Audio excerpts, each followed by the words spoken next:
dan menyediakan diri untuk hadir pada diseminasi budaya positif tugas CGP angkatan 11 tahun 2024.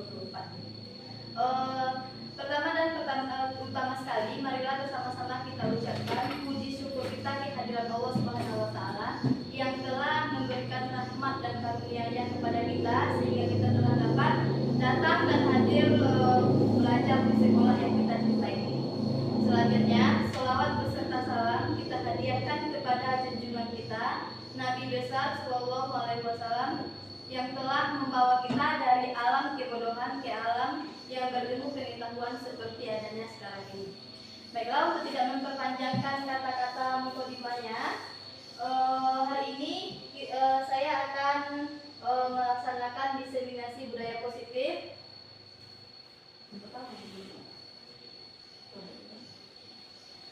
Yaitu penyebaran pemahaman dan penerapan budaya positif di UPTD SDNegeri 01 Balai Panjang.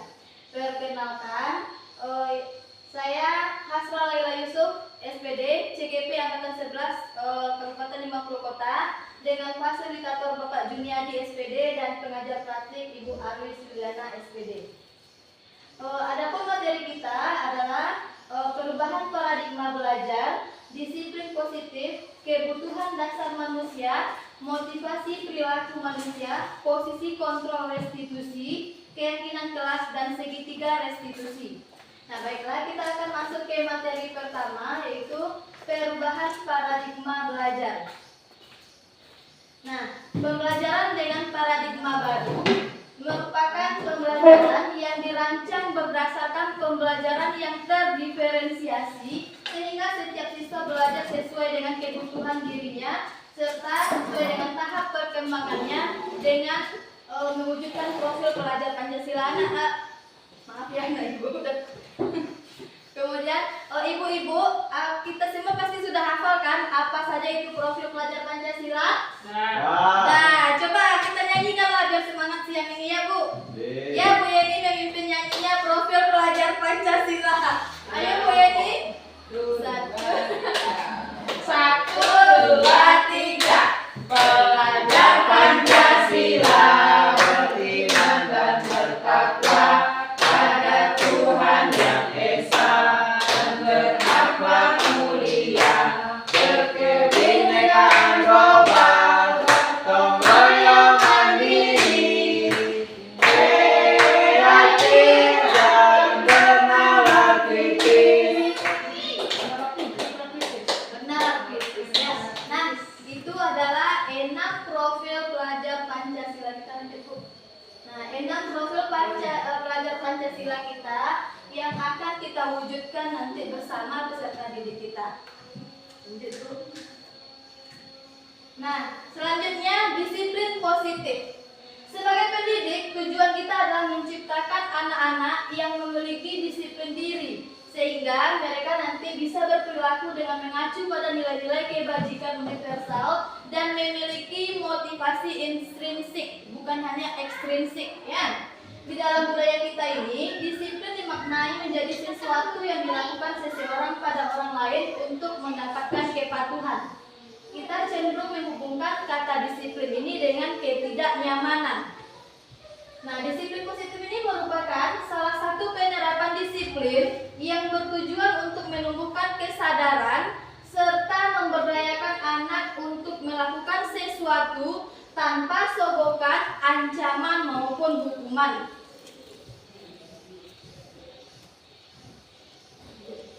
Nah, ini adalah contoh-contoh penerapan budaya positif di UPTD SDNegeri 01 Balai Panjang ya.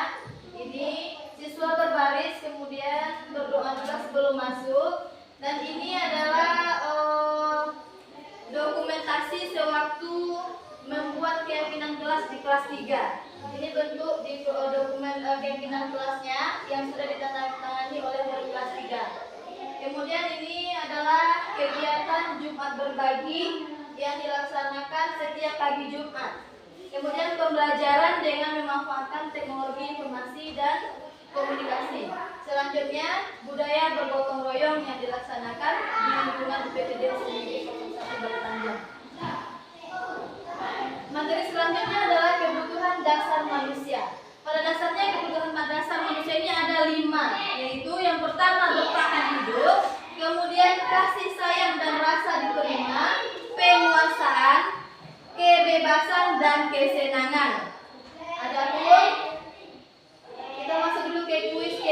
dasar ya. Nah, Bimo seorang anak TKB selalu berlari keluar kelas menuju jalan raya di depan sekolahnya yang ramai dengan kendaraan. Tingkahnya membuat guru, Bu Ani, bingung dan seringkali lari mengejarnya. Ada beberapa kemungkinan jawaban yang diberikan Bimo. Nah, identifikasi kebutuhan yang ingin dipenuhi oleh Bimo jika respon Bimo seperti di kolom ini. Nah, ini jawaban Bimo ya. Aku senang main kejar-kejaran dengan ibu guru, seru. Nah, ini termasuk apa ini yang akan apa nih yang mau dipenuhi Bimo ini? Kebebasan dan cinta kasih sayang. Kebebasan dan cinta kasih sayang. Nggak boleh banyak. Nah, ini dia ini kan aku senang main kejar-kejaran dengan ibu Kesenangan. guru. Nah, dari kalimatnya dia udah bilang aku senang main kejar-kejaran dengan ibu guru, seru katanya. Karena dia ingin memenuhi tentang kesenangan Bimo. Lanjut lagi Bu. Nah, ini lagi. Dina seorang anak kelas 3 SD. Begitu tiba di rumah sepulang dari sekolah, menangis dan mengadu pada ibunya bahwa dia benci pada Ibrani ibunya. Menurut Anda, kebutuhan apa yang berusaha dipenuhi oleh Dinda jika jawaban Dinda itu seperti ini? Ibu guru bilang, aku tidak boleh bersenandung waktu mengerjakan tugas. Katanya kelas harus tenang, tidak ada suara. Kan enggak seru jadinya. Nah, kebutuhan apa yang ingin Dinda penuhi di sini menurut Bapak Ibu guru? Kebebasan. Berarti ibu gurunya nggak mau dia bersenandung, makanya nggak boleh bersenandung. Kalau sama Pak Ari boleh bersenandung. Nah, kalau bersenandung itu kan hobi dia ya. Jadi kalau dia hobi berarti ada kesenangannya. Nah, jadi kebutuhan yang ingin dipenuhi Dinda adalah kesenangan. Ya, kesenangan yang ingin dipenuhi Dinda. Kemudian lanjut lagi dicoba Pak Ari baca. Tahun ini Dimas genap berusia 17 tahun. Dia senang sekali ketika ayahnya mulai mengajarkan cara menyetir mobil. Setiap akhir pekan dia berlatih menyetir. Dia terlihat senang sekali berlatih sampai akhirnya ia bisa menyetir mobil dengan baik dan lancar. Ketika ibunya bertanya pada Dimas, apa yang membuat dia ingin bisa menyetir mobil? Ketika jawaban Dimas adalah seperti ini, kebutuhan apa yang ingin dia penuhi? Nah, ini jawaban Dimas Menyetir ya. mobil itu seru. Nah, bagaimana? Apa yang ingin dipenuhi Dinas? Kesenangan. Dimas? Kesenangan juga ya, karena dia ingin seru-seruan. Nah, jadi atau bisa juga Wira kalau mana? dia sudah 17 tahun, Iya. berarti dia ingin bawa cewek ke mobil. Oh, bawa cewek ya. Oke. Ya kan kesenangan juga ya, biar dia senang ya Pak ya. Butuhkan kasih sayang, tapi bukan dari pihak yang di dalam rumahnya ya. Nah, lanjut motivasi perilaku manusia. Motivasi ini merupakan dorongan yang timbul pada diri seorang secara sadar atau tidak sadar untuk melakukan suatu tindakan dengan tujuan tertentu. Nah, ada 3 bentuk motivasi perilaku manusia ini. Yang pertama, menghindari ketidaknyamanan dan hukuman. Nah, ini kebanyakan ya. Dari anak kita ini kebanyakan ini ya. Nah, murid melakukan disiplin diri karena takut dihukum. Ya, karena dia tidak nyaman takut dihukum. Dan ini merupakan motivasi ekstrinsik karena berasal dari luar dirinya. Kemudian yang kedua, menghargai nilai-nilai kebajikan diri sendiri. Murid melakukan disiplin diri karena sadar akan nilai kebajikan dirinya, dan ini baru dinamakan dengan motivasi intrinsik yang datang dari dalam diri murid itu sendiri. Dan yang ketiga adalah mendapatkan imbalan atau penghargaan dari orang lain. Nah, murid biasanya melakukan disiplin diri ini karena ingin biasanya mendapat imbalan, bisa juga ujian, bisa juga dikasih reward, penghargaan, delus-delus juga ya, kan itu bentuk imbalan. Kemudian ini dinamakan dengan motivasi ekstrinsik. Nah, kemudian lagi konsep disiplin, pendekatan restitusi. Pendekatan restitusi ini merupakan sebuah cara untuk menanamkan disiplin kepada murid. Ya, sedangkan restitusi sendiri pengertiannya adalah proses menciptakan kondisi bagi murid untuk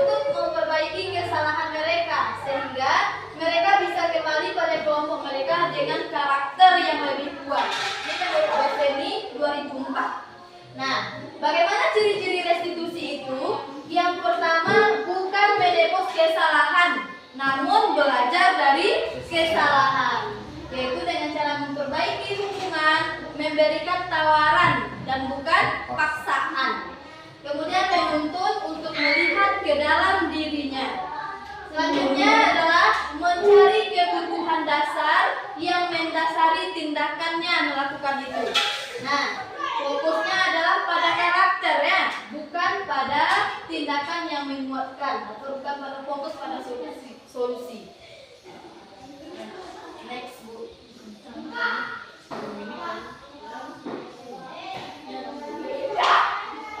Nah, lanjut lagi hukuman, konsekuensi, dan restitusi. Nah, apa ya bedanya antara hukuman, konsekuensi, dan restitusi ini? Nah, di hukuman ini, biasanya hukuman ini menyakitkan, membuat tidak nyaman, membuat murid takut, menyiksa. Kemudian biasanya kalau udah ada hukuman, murid ini biasanya menyembunyikan kesalahannya, berbohong. Nah, kemudian murid jadi tidak ramah, tidak terbuka lagi, ya kan? Nah, kemudian pada konsekuensi lagi.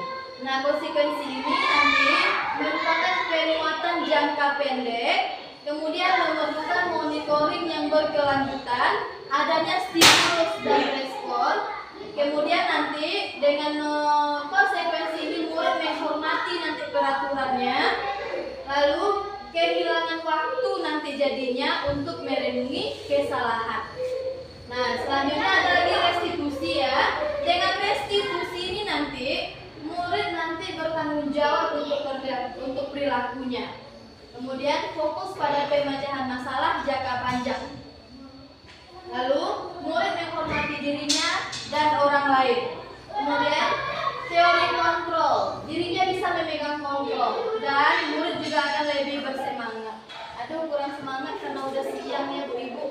Tempo semangat lagi tadi. Tempo semangat baru. Kalau ada barunya ada apanya ya Bu. Tempo semangat baru. Ding ding ding, mana suaranya? Dung dung dung. Dang dang dang, ding ding ding, dung dung dung. Aha aha. Nah, mana banyak Bu? Aha aha. Aha semangat. Ya, udah semangat dikit kan Bu? Udah sedikit, mau ayo dikit kan ada. Lanjut Bu. Mau dipasangkan belum ya Bu? Nah, jadi hukuman ini merupakan konsep disiplin dengan identitas gagal. Ya, sedangkan untuk konsekuensi dan restitusi ini merupakan konsep disiplin dengan identitas sukses. Nah, nanti kita pertanyaannya Bu. Oh, boleh. Nah, lanjut hukuman, konsekuensi, dan restitusi. Nah, ini contoh kasusnya apa perbedaannya ya? Misalnya di kasus ini siswa berkelahi dengan temannya.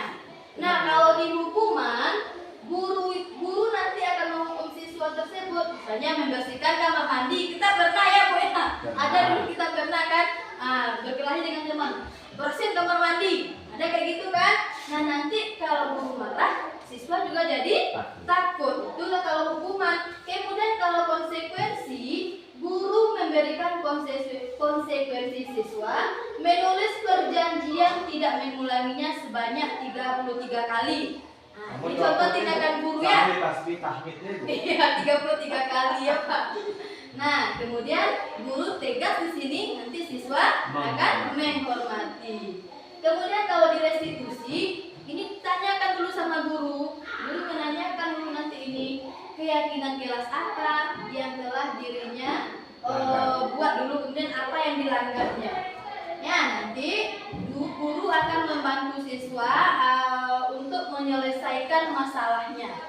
Ini dinamakan dengan restitusi. Ya, untuk pemecahan kasus siswa berkelahi dengan temannya. Jadi dengan restitusi ini nanti guru akan terbuka dengan siswa dan siswa juga akan menghormati dirinya sendiri dan juga orang lain.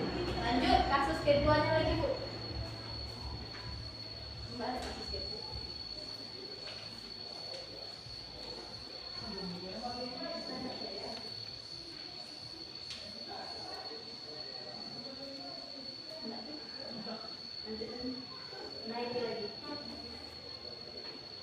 Nah, ini termasuk apa nih, Bu? Nah, ini kuis nih ya. Mencatat 100 kali dalam buku kalimat. Saya tidak akan terlambat lagi karena terlambat ke sekolah. Ini termasuk sanksi atau konsekuensi? Apakah itu termasuk hukuman? Konsekuensi. Kenapa konsekuensi? Karena tidak menyakiti. Kemudian ada juga hubungannya ya, karena dia terlambat, kemudian membuat catatan tidak akan terlambat lagi. Lanjut yang kedua, membersihkan coretan yang dibuatnya di meja tulis, termasuk sanksi atau konsekuensi atau hukuman? Konsekuensi, karena dia bertanggung jawab, ada hubungannya ya. Lanjut lagi, murid diminta untuk push up 15 kali. Oh iya, murid diminta untuk push up 15 kali karena tidak menggunakan masker ke sekolah. Apakah ada hukuman? Ada hubungannya? Masker sama push up tidak ada hubungannya kan? Makanya ini termasuk ke hukuman ya. Kemudian mengganti kertas tugas teman yang telah dicoret-coret. Ini termasuk ke konsekuensi, ada hubungannya ya. Coret-coretnya kertas teman, kita suruh dia ganti punya teman. Nah, lanjut lagi ke 5 posisi kontrol. Posisi kontrolnya ada 5, yaitu sebagai penghukum, kemudian sebagai teman, ada juga sebagai pembuat merasa bersalah, kemudian pemantau, dan ada juga sebagai manajer. Nah, ini kalau posisi kontrol penghukum. Ya, kita ingat ya Bu, kita refleksi lagi, pernah nggak kita seperti ini? Adakah kita berada di posisi kontrol penghukum ini? Nah, bisa kita ingat ya dengan contoh kasus peserta didik bertengkar dengan temannya. Nah, peserta didik kita bertengkar antar biaya antar peserta didik. Kemudian kalau di posisi kontrol ini, gurunya akan berucap, patuhi aturan sekolah lalu berdiri di lapangan. Nah, ini adalah posisi kontrol sebagai penghukum. Ya. Kemudian contoh kasusnya lagi, peserta didik lambat mengerjakan tugas. Nah, ada juga kita selalu saja kamu yang terakhir selesai. Nah, ini adalah posisi kontrol penghukum. Dan di pada posisi kontrol penghukum ini, guru senantiasa percaya bahwa hanya ada satu agar pembelajaran ini bisa berhasil, yaitu cara dia. Cara guru itu saja yang bisa berhasil. Jadi tidak didengarkan anaknya lagi. Jadi yang berlaku, yang juawa ajo, gitu ya Bu. Iya, egois gurunya. Itu adalah posisi kontrol sebagai penghukum. Nah, kemudian lagi posisi kontrol pembuat merasa bersalah. Ada juga kita seperti ini Pak Ibu? Ada ya? Ada Pak Arif? Ada. Sering ya supaya dia merasa bersalah, kan ibu-ibunya bego, anaknya bego, ngakunya, bisa begitu ya Bu ya. Nah, ini misalnya juga bisa dengan kata-kata, ibu sangat kecewa dengan kamu. Kecewa lah ibu mencari awak modeko namanya aku ibu kamu modeko Ada seperti itu ya. Kemudian gimana coba kalau orang tua kamu tahu kamu seperti ini? Nah, berapa kali ibu harus memberitahu kamu?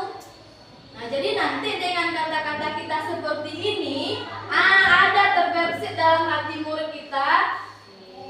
Serba salah kalau kayak ibu ada seperti itu ya. Kadang-kadang ada penyesalan. Nah, pada posisi ini, murid kita ini akan memiliki penilaian diri yang buruk terhadap diri mereka. Ya, mereka merasa tidak berharga dan telah mengecewakan orang-orang yang mereka sayangi.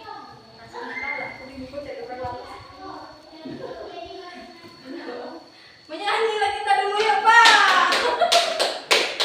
Menyanyi kita dulu karena udah jam-jam siang rentan ya Bu. AC-nya tidak ada juga ya. Apa nyanyi kita Pak Arif? Tepuk 1. Ya, tepuk 1. Tepuk 2. Oke. Tepuk 3.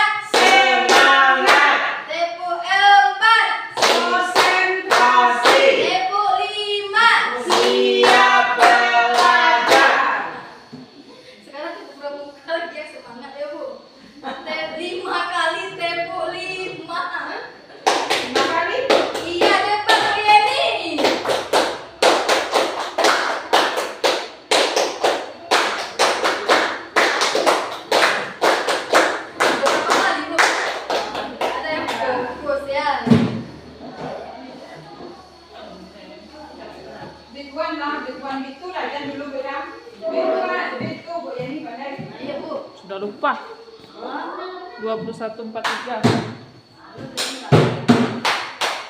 Ini.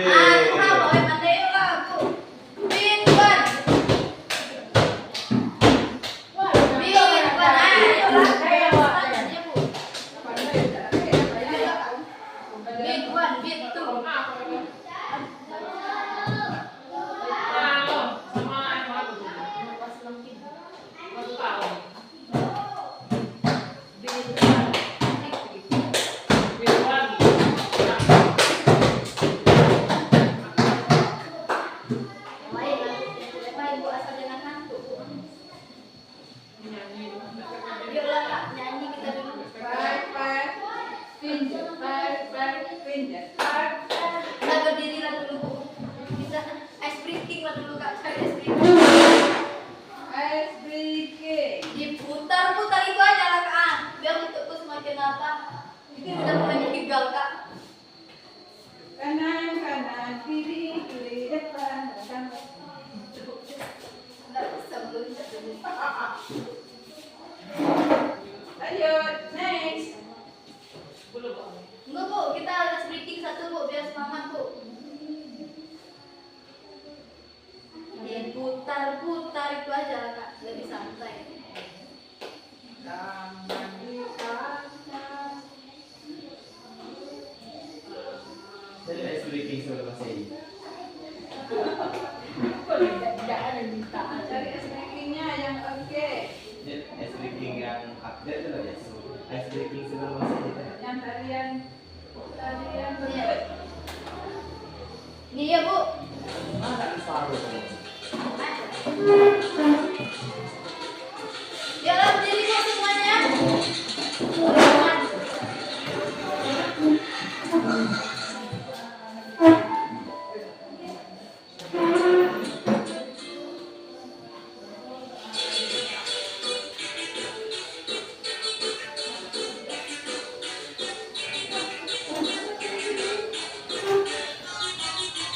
Tangan diputar-putar bertepuk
kontrol sebagai teman ini, guru bertindak menjadi teman dari peserta didiknya, dari muridnya ya. Nah, bisa juga nanti, ayolah bantu ibu, ayolah bantu demi ibu. Nah, jadi dia bertindak sebagai teman kepada muridnya. Ayo, ingat tidak, ibu, bantuan ibu selama ini sama kamu bagaimana? Nah, dia jadi teman ke muridnya. Nah, tapi di sini bersifatnya memang persuasif, tetapi hal negatifnya adalah bila suatu saat guru tersebut tidak membantu muridnya, maka murid tersebut akan kecewa, sehingga mereka akan berpikir, saya pikir ibu teman saya. Jadi di sini nanti murid itu akan selalu mengharapkan bantuan dari gurunya karena gurunya dianggap sebagai teman. Itu adalah posisi kontrol sebagai teman. Ya. Next. Nah, ini lanjut posisi kontrol sebagai manajer. Nah, sebagai manajer ini, di sini nanti kita akan menanyakan keyakinan dari murid kita. Apa yang kita yakini? Nah, kemudian apa yang akan kamu lakukan untuk memperbaiki ini? Nah, jadi nanti di sini di posisi manajer ini peserta didik kita akan dapat menjadi pribadi yang mandiri, ya, menjadi pribadi yang merdeka dan juga bertanggung jawab. Nah, nanti kita akan menemukan solusi dari masalahnya. Ya, posisi mana yang menurut Bapak Ibu yang paling bagus di antara 5 posisi kontrol yang tadi? Manajer. Kenapa manajer yang paling bagus? Kenapa, Pak? Karena peserta didik bisa menjadi pribadi yang mandiri, merdeka, dan bertanggung jawab. Nah, ya itu yang kita inginkan dari peserta didik kita sebenarnya ya, menjadi peserta didik yang mandiri, merdeka, dan bertanggung jawab ya. Nah, jadi kita terapkannya seperti itu nanti ke peserta didik kita ya. Insya Allah. Insya Allah sama-sama belajar, sama-sama belajar, kita mudah-mudahan bisa ya. Iya, jangan nanti sebagai penghukum ya.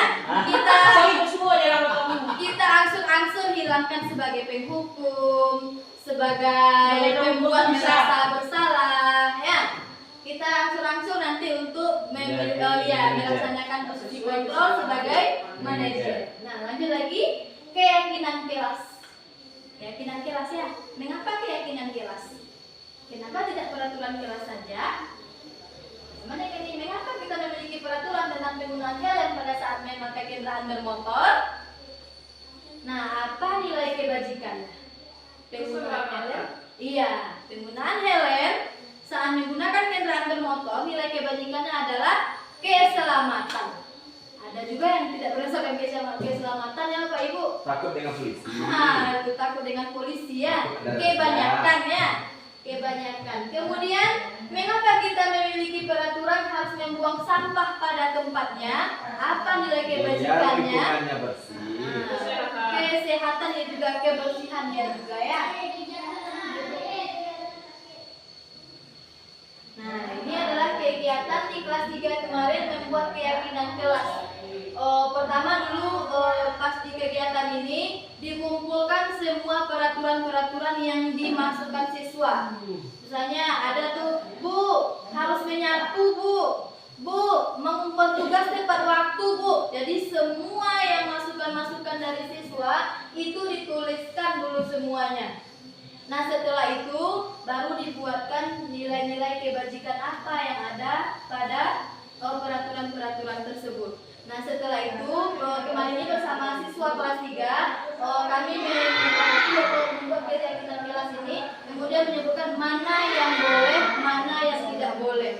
Ya, berdasarkan keyakinan kelas yang sudah dibentuk di kelas 3. Kemudian keyakinan kelas ini juga sudah ditandatangani oleh seluruh warga kelas 3, yaitu siswa dan juga guru kelas 3. Ini dokumentasi penandatanganan dan ini yang sudah jadi. Next. Nah, ini lagi segitiga restitusi. Nah, pada segitiga restitusi ini ada 3. Yang pertama, menstabilkan identitas. Nah, kita semua akan melakukan hal terbaik yang bisa kita lakukan.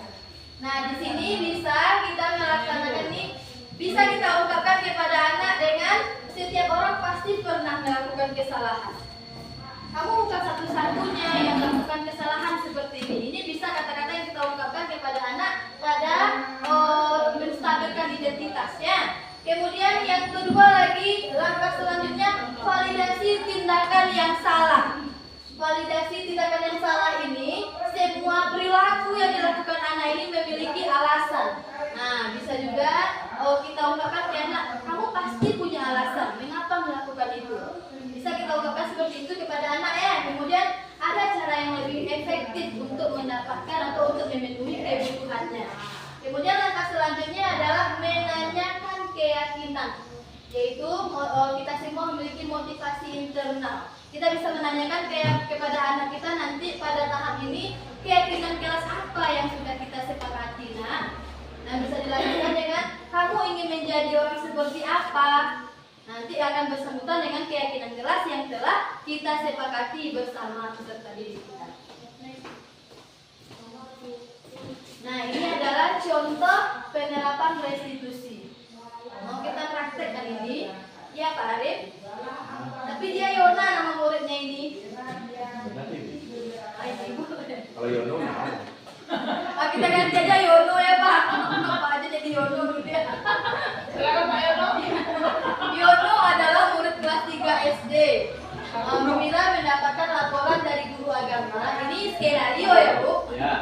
Kemudian Wira mendapatkan laporan dari guru agama bahwa salah seorang muridnya yang bernama Yono tidak membawa buku pelajaran. Hal ini sudah terjadi berkali-kali.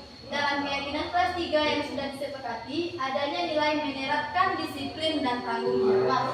Tidak membawa buku pelajaran adalah salah satu tindakan yang tidak sesuai dengan nilai kebajikan yang telah disepakati dan diyakini, yaitu menerapkan disiplin dan tanggung jawab. Saya sebagai guru harus melaksanakan tindakan penyelesaian masalah tersebut dengan menggunakan segitiga restitusi.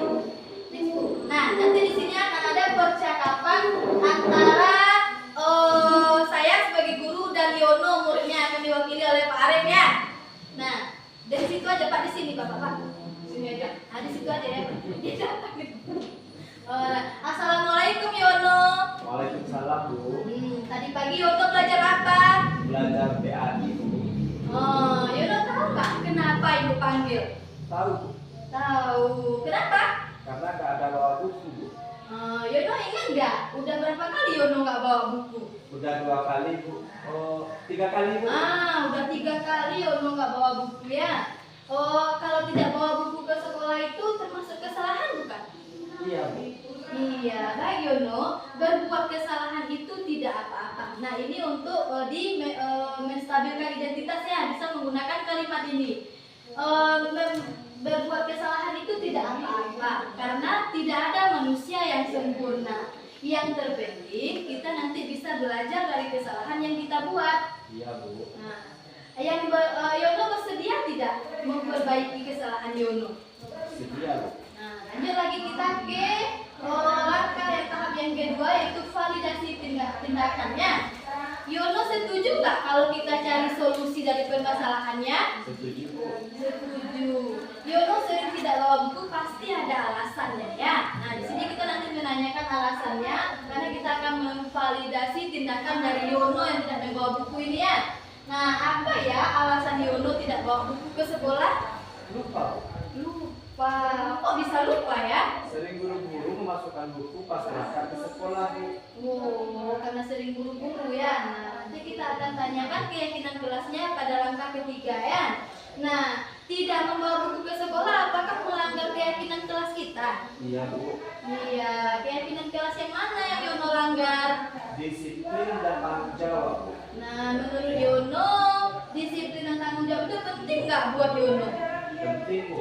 Penting. Nah, iya, nilai disiplin dan tanggung jawab ini bersemangat kan? Bermanfaat kan untuk kita? Nah, Iya Bu, saya menyesal karena tidak bawa buku Bu. Saya minta maaf Bu. iya. Ibu Yono sudah menyesali kesalahan Yono ya dan meminta maaf atas kesalahan Yono. Nah, kira-kira supaya Yono tidak lupa lagi membawa buku, apa yang akan Yono lakukan selanjutnya? Yono akan memasukkan buku malam sebelum tidur, Bu. Nah iya, berarti Yono sudah menemukan solusi untuk permasalahan Yono kan? Terima kasih banyak ya Yono. Sama-sama, Bu. Nah itu tadi merupakan skenario penerapan segitiga restitusi ya. Lanjut. Nah dalam penerapan program disiplin positif ini, hendaknya guru memiliki standar kepribadian profesional dan sosial yang baik, di mana guru mampu berefleksi pada posisi kontrolnya saat ini, bagaimana perjalanan dirinya sebagai seorang among atau posisi manajer yang menuntut murid-murid menjadi insan mandiri yang merdeka dan bertanggung jawab. Nah, dari yang sudah kita bahas dari pertama tadi, kira-kira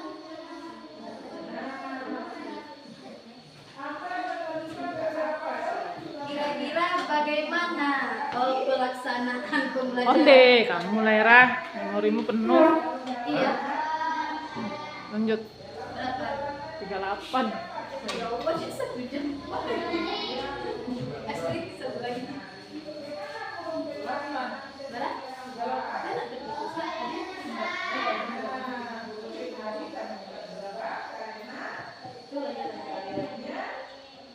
Sai, Berapa Iwan?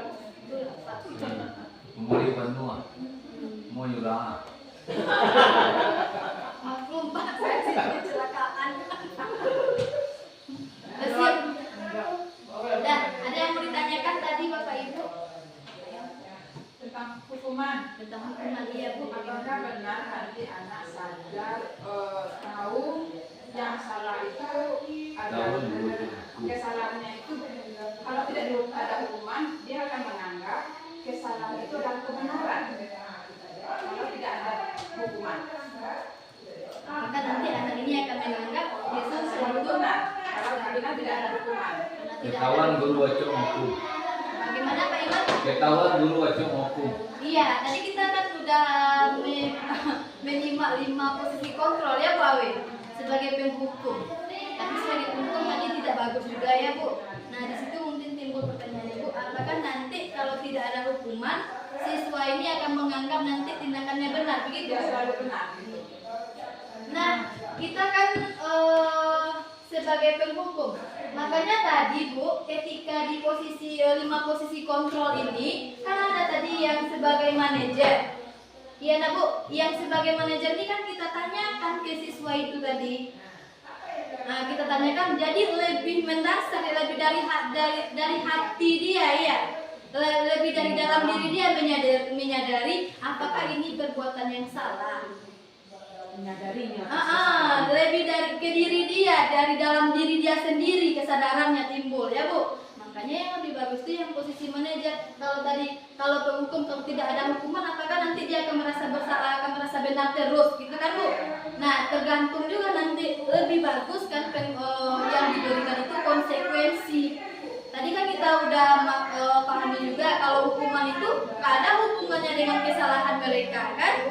Kalau kita berikan hukuman, tidak ada hubungannya dengan kesalahan yang mereka lakukan, itu sudah nyambung jadinya, jadi tidak terperbaiki. Nah, kalau ada hukumannya, berarti kan itu konsekuensi dia, konsekuensi tadinya diganti, ya itu kan konsekuensi, karena ada hubungan antara tindakan dia dengan yang dia lakukan sebagai penebus kesalahan dia. Gimana Bu? Ada yang lain? Tanyulah tuh. Tanya yang ringan-ringan Pak, boleh? Yang ringan-ringan. Ya, pas. Coba. Pas, pas. Baca dulu. 5 menit lagi. Pasalnya banyak jam mengatasi ini Bu, mengatasi seperti dengan dinding lah, sepertinya di kelas begini, kelas 5 dan kelas 6 seperti tarik jilbab, diretokin kepalanya sambil jalan, itu memang masih ramai terjadi seperti itu teman-teman laki sama anak perempuan. Kebanyakan ya di sekolah kita sering kayak gitu ya, mengalami hal-hal pembullying dengan siswa antara siswa dengan siswa ya. Ada yang verbal, baik atau sebaiknya kita melaksanakan yang segitiga restitusi tadi, Bu. Untuk pemecahan masalah, pemecahan kasus, lebih bagus yang segitiga restitusi itu kita laksanakan, Bu. Karena yang pertama menstabilkan identitas dulu. Kita stabilkan identitasnya dulu. Kalau dia berbuat kesalahan itu normal biasanya seseorang berbuat kesalahan kan, Bu. Karena tidak ada manusia yang sempurna. Nah, nanti kita validasi tindakan dia. Nah, baru kita tanyakan keyakinannya. Nanti akan berubah dari dalam, kalau udah datang dari dalam diri siswa itu, nanti berangsur-angsur akan terbiasa dan akan terterapkan lagi yang budaya positif itu. Ibu yakin ya Pak? Insya Allah, Bu, yakin insya Allah kalau kita sama-sama menerapkannya deh. Hakul yakin. Barunya Pak. Bukan enggak sih. Iya.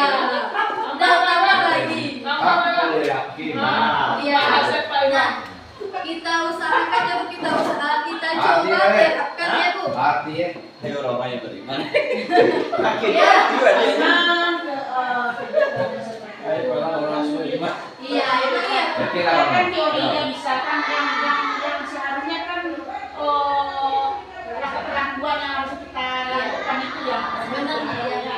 cuma kalau di teori ya seperti ini. Praktiknya yang sulit kita ya. Iya. Iya, di praktiknya Benar. memang sulit kita. Tapi tidak ada usaha, tidak ada salahnya kan ya Bu, kita coba kan, iya. Bertahap dari Iya, kelas kita iya, dulu, dari masalah kecil dulu ya Bu. Dari masalah kecil kita cobakan tadi yang segitiga restitusi tadi, kemudian yang posisi kontrol kita, yang awalnya kita dari penghukum, pembuat merasa bersalah, yang dari teman, kemudian jadi pemantau, kita coba angsur-angsur ubah dikit menjadi ke posisi kontrol manajer. Silakan kepada yang muda-muda lagi, kami yang udah tua enggak. Tua. Oh, bukan Bu, semuanya kita Bu, nah ada yang muda-muda yang tua-tua. Ya yang harus Aduh, Cik Mira. Apa? Bertanya Cik, Semakin lagi apa lah? mau kemana jalan-jalan nih, Pak? Kemana jalan-jalan? Nah, Enggak boleh dihukum, Pak. Ayo kan itu, ya baca dulu. Konsekuensi di Nyo tuh sewarta orang Cik deh. Ayo jalan-jalan dulu dia, Pak. Kapal ini. iya, itu ya. Apa aja lu sila sanksi kan. Kalau Jawa kalau jalan-jalan aja mengalir begitu. Puaskan dulu ya, puaskan dulu. Ada apa? Kita dulu. Jadi itulah Pak gunanya keyakinan kelas kita Pak. Oi, Kak Mari, kita roda tuh sila. Apa? Tanya kusenya tinggi. Tidak boleh itu Pak. Berarti Pak ini masih Hukuman. ada posisi Ah, sebagai penghukum Bapak itu, berarti sering Bapak sebagai penghukum mungkin ya. Nah sekarang berangsur-angsur Pak, kita sebagai menerapkan sebagai manajer ya Pak. Sekali, dua kali, Iya, tidak ya Bu. Iya Ini Pak. sudah boleh. Apa? Sekali, dua kali sampai di kali tidak nyombol. Jadi itu kesabaran dulu itu. Ada guru BK ke Bu BK. Iya, kalau di SD kan kita udah menjabat langsung itu. Kita guru SD kan, banyak di konten-konten ibu guru BK bukan guru SD, ibu penjaga sekolah bukan guru SD, makanya gitu ya kayak. Kadang-kadang mantu untuk lain bu ada tamari itu. Iya. Kadang-kadang mantu BK tamari itu. Pak Iwan bagi lagi di Iya. kawan-kawan. Iya. Ini kadang-kadang di bagian, dia tidak tambah janjinya. Nah, ya itulah gunanya Pak, kita bentuk keyakinan kelas. Kita sepakati dulu juga anak-anak awak di pertamu awal tahun Pak Nah, awak buat keyakinan kelas dulu. Suruh anak tuh menyebutin peraturan kelas yang kalian niu. Habis itu Pak beko lah disoboin dan anak-anak awak sado Pak Nggak boleh makan-makan dong Pak. Catat sesado dulu Pak. Nah, iya tuh, ada limo doang deh. Sudah itu awak buat beko Pak. Kalau misalnya awak melanggar itu, beko sudah ikut konsekuensinya. Jadi kalau anak apa misalnya masih melanggar beko, apa terapkan yang mau diikut kayak nyoba yang Jangan segitiga hukuman kan itu. restitusi kok. Jadi pakai proses ini Pak. Ya, pertama beko dulu ya Pak imbau inyo kan. Baru mau diikut berjalan-jalan dulu. Beko kan apa imbau kan? Tapi kok apa tanya kayak nyo. Alasan mau berjalan-jalan. Baru berjalan-jalan sewa. Mantu beko Pak. Cuman sebaik kalau dalam proses belajar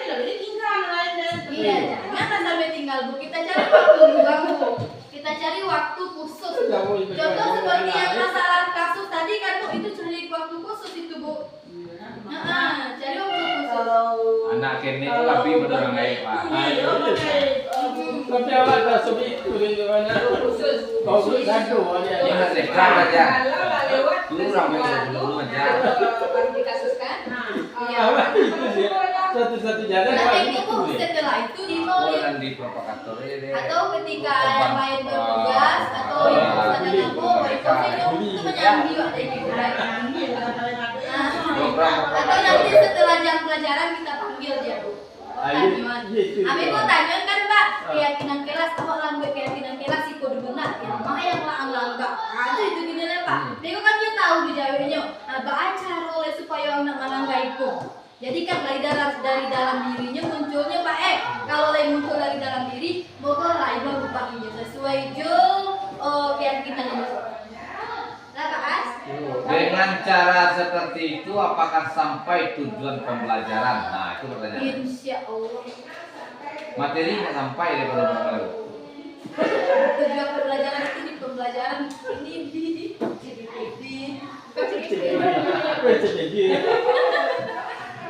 Itu cicak kok. Gimana lagi?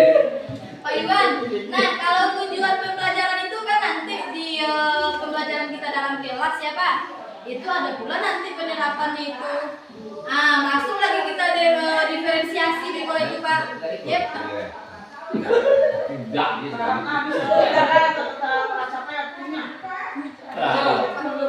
Dia ada demo juga nih. Jadi pertanyaannya mau sampai mana itu dah. Coba Pak. Iko polemik di luar sekolah wah di SD di Walitan. Hanya perhatian dari orang tua murid atau anak hamba gitu lah itu kelas 1 gini. Jadi yang kita aku anak dan juga dalam pandai sampai kini tentu A sampai Z dan aja. Bindo kok raja anak jadi tiok sajo di rumah gini macam anak lu tidak guru macam. Jadi Pak, jadi awak di sekolah itu kan bukan cuma ilmu pengetahuan, tapi lebih ke karakter Pak. Tapi tadi kan awak profil pelajar Pancasila yang kau wujudkan kan Pak? Ada 6 tadi dimensi profil Pancasila kan? Coba Pak nyanyikan Pak. 6 profil pelajar Pancasila, ayo Pak Iwan. Pancasila apa oleh bapak yang berbeda. Lagu. Gak ada HP. Aku ini yang pimpin, ayo. Nah, jadi 6 itu yang akan kita wujudkan Pak. Itu kan karakter yang harus diwujudkan ke peserta didik awak Pak. Ya Pak Iwan. Jadi kalau pengetahuan nanti memang dari LPP awak tuh terapkan ke anak. Ibu punya kasus. Nah ya Bu. Ibu karena masuk di setiap kelas sekarang, jadi setiap ibu masuk sebelum mulai pelajaran, seakan-akan anak ini minta pertolongan dari ibu. Bu, saya tadi diginiin sama itu. Bu, dia itu tadi numpain makanan saya. Di kelas ini Bu, itu narik-narik rambut saya tadi. Bu, itu gini-gini. Jangan setiap kelas, jadi bagaimana jam yang sedikit saya gunakan untuk melaksanakan ini. Segitiga. Itu Bu. Nah, ya. Berarti kan dia antar temannya ya Bu, antar dia sama dia ya Bu. Nah jam yang sedikit itu nanti tetap Ibu gunakan untuk belajar. Nanti Ibu cari waktu khusus Bu. Apa anak nggak kecewa? Di luar sekolah. Iya, itu kita lagi yang kita sebutkan di anak itu. Di luar jam Iya, sekolah, nanti tuh. kita selesai. Bukan di luar jam sekolah Pak, masih di jam sekolah. Nanti nanti kita selesaikan ini ya. Sekarang kita masuk ke pelajaran kita dulu. Nanti setelah itu emang kita panggil Bu. Jadi kalau dia tetap percaya, itu di kita tiapnya lagi kan Bu. Jangan berpola tetap awal kita. Atau bisa juga nanti Ibu berkolaborasi dengan guru kelas. Ya bikin Nanti bisa diceritakan ke guru kelasnya kan. Oh Bu, nanti iko Bu. Jadi kan bisa juga kolaborasi. Iya. Ya berarti kan saya kali udah launching kan jadi. Saya butuh perhatian. Ya nggak cukup lapangannya. Bila waktu terang itu dari apa siang Nah, masih ada nggak Bapak Ibu yang perlu kita diskusikan? pas. Pas. Nah, demikianlah diskusi kita pada hari ini. Terima kasih banyak kepada Bapak dan Ibu guru semuanya yang telah menyediakan waktu untuk saya untuk